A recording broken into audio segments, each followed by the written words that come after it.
마음의 안부를 묻습니다. 마음주치 노래하는 의사 김창기입니다. 이번 주 마음주치는 서울시 정신건강복지센터 이혜우 센터장이십니다. 안녕하세요. 안녕하십니까.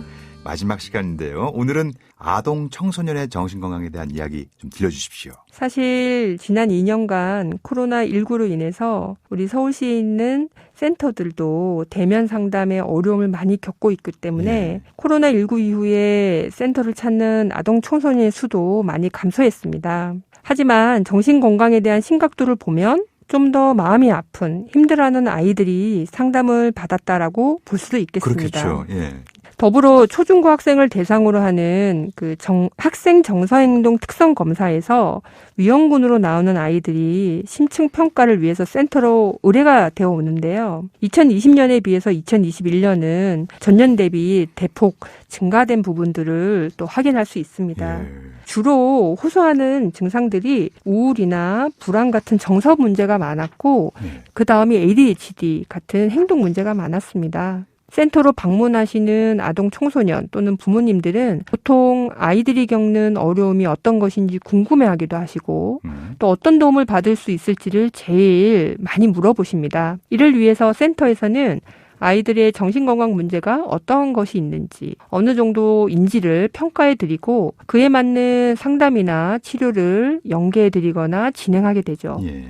코로나 때문에 돌봄 공백으로 인해서 아이들의 마음이 힘들어지는 부분들도 좀 잘 살펴볼 필요가 있다고 생각이 되는데요. 코로나19가 시작된 이후로 2년간 나타나는 아동 청소년들의 정신건강 문제에 대한 차이점을 먼저 이야기하고 싶은데요. 2020년은 우리 모두가 갑작스럽게 당연히 하던 것들을 멈춰야 하고 또 하지 않아야 하는 변화로 인해 적응 과정에서의 스트레스, 친구들과 선생님 그리고 학교와 단절되는 것에 대한 불안과 우울감을 경험했죠. 그렇죠. 또 언제 끝날지 모르는 이러한 상황에 대한 불안도 높았을 것이고요. 그리고 학년이 바뀌고 같은 반 친구들, 선생님도 바뀌었을 텐데 직접 만나지 못하고 비대면으로 수업하는 것이 서로 친구가 만들기 힘들잖아요.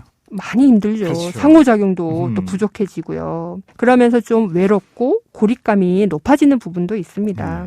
또 중요한 게 코로나가 확산되면서 감염에 대한 공포나 사람들에 대한 경계 또는 의심 이런 부분들도 생기게 되죠. 간단히 정리하면 처음에는 단절로 인한 불안 우울감이었다면 이후에는 이렇게 좀 무력감이나 이런 감정들이 힘들어지는 과정들을 거치고 있다라고 화가 생각합니다. 나는 거죠. 이런 상황에 대해서. 그렇죠. 내가 잘못한 게 아닌데 왜 이런 상황에서 하고 싶은 걸 마음대로 하지 못할까 하는 화가 나고 분노가 생길 수 있습니다. 이렇게 코로나 시대에 살아가는 지금 학교의 도움도 좀 필요할 것 같고 변화도 좀 필요할 것 같아요. 학교가 아동 청소년들을 위해서 더 노력하고 변화해야 할 부분들이 어떤 거라고 생각하십니까? 학교 차원에서는 아이들의 스트레스가 어떤 건지 어느 정도인지를 파악하는 것과 함께 개별화되게 아이들마다 또 특성이 다르고 환경이 다르기 때문에 접근하는 것 또한 세심히 살펴봐야 할 것 같습니다. 감염에 대한 두려움들은 지금 조금씩 서로 공유하고 공감할 수 있도록 기회를 만들면서 의사소통을 할 수 있으면 더욱 좋을 것 같고요. 일상생활에 대한 관리에 어려움이 있다고 한다면 시간 관리를 하는 방법들 그리고 그동안 또 오랫동안 몰두해 있었던 미디어, 온라인 콘텐츠에 대한 어떻게 관리하는지 도움들도 필요할 것 같습니다. 그렇죠. 너무 풀렸었죠.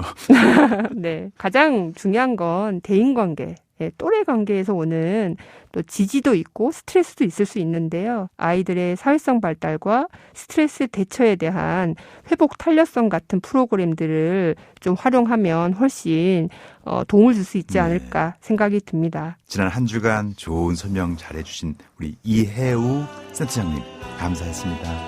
감사합니다. 마음주치의는 한국 오스카와 대한정신건강대단과 함께합니다. 저는 다음 주에 다시 당신의 마음에 안부를 물으러 돌아오겠습니다.